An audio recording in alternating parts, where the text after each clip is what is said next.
Now, for those who know me long enough, you know how forgetful I am.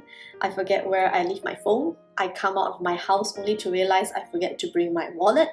And of course, in this day and age, we can make all sorts of cashless payments through our phone, but sometimes I also forget to charge my phone. So I cannot use my Google Pay or Apple Pay for some of you. And because of this, at times when I head out with friends, they have to help me get the bill, which always makes me feel bad, and I will make plans to treat them back or just feel accused for being a consistent scatterbrain. But when I think back at the moment when my friends or family gladly offers to pay, knowing me, it made me realize the joy and reassurance of being able to humbly receive grace when it is graciously given. Now, wanting to pay for things by our own means is something we all try to do, and it is often the way it should be, because we work, we make choices, we offer up what we should. However, there are things that cannot be calculated and paid down to a T. There are times that we are at the receiving end on things that cannot be repaid, but the way we receive it makes a world of a difference. Like if my friends offered to pay first, but I still sulk in accusations throughout a meal, that would be a drag. Now here in Luke 15, we are all familiar with the story of the prodigal son. After squandering away all the money his father gave him, his esteem must have hit rock bottom with guilt and shame. He may even have some ideas of paying back his father in some way. He said, "I will set out and go back to my father and say to him, 'Father, I've sinned against heaven and against you. I'm no longer worthy to be called your son. Make me like one of your hired servants.' So he got up and went to his father." Here, he wished to become one of his father's hired servants. Now, not just when it comes to our interpersonal relationships with people, even our relationship with God can sometimes be like that. When we fail or fall into certain weaknesses and sins, we are quick to determine how God sees us based on how we judge ourselves. God must be thinking this about me, maybe He has forgotten about me, He should give someone else who is better than me at this or that. Then we will enter into either sides of the path. On one side, we may just continue feeling lousy about our inabilities, while on the other side, we could be thinking of ways that we can make it up by our own ways. This is very much like the prodigal son's train of thoughts. When I first became a believer, I was more of a dweller in self-pity.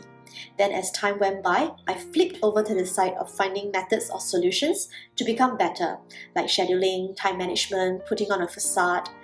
Both ways flopped badly for me, as it would be for any of us. Because one side of the scale, we cannot see God's love when we are blocked out by our emotions. And on the other side of the scale, we cannot experience God's provision because we are too busy utilizing our own resources. Both ways will be exhausted and we are back to square one. It is a vicious cycle really, until we take the first step to approach our Father. In Luke 15 verse 20 to 24, with the son's grand plan to be hired as his father's servant, he was probably anticipating all sorts of bad scenarios. But his father's reaction when he saw the son caught him by surprise. It says, "His father saw him and was filled with compassion for him. He ran to his son, threw his arms around him and kissed him. The son said to him, 'Father, I've sinned against heaven and against you. I'm no longer worthy to be called your son.' But the father said to his servants, 'Quick, bring the best robe and put it on him. Put a ring on his finger and sandals on his feet. Bring the fattened calf and kill it. Let's have a feast and celebrate. For this son of mine was dead and is alive again. He was lost and is found.' So they began to celebrate." Now, brothers and sisters, the fact is, we are oftentimes squanderers of God's grace and provision. It is easy to at times neglect, forget, or belittle God's leading and help. We may use what we have or our gifts on other things of the world much more than we could use it for God's concerns. But here, Jesus has gotten the bill for us when we cannot. And instead of playing through all the ways we are not worthy or fears of drawing near to God, approach Him with humility and surrender, like the son has as he realized his sins. But let us not remain in feelings of despair or inner hesitations, because God does not hold back His love on those who truthfully and willingly come to Him. He is a God that welcomes empty-handed children with open arms.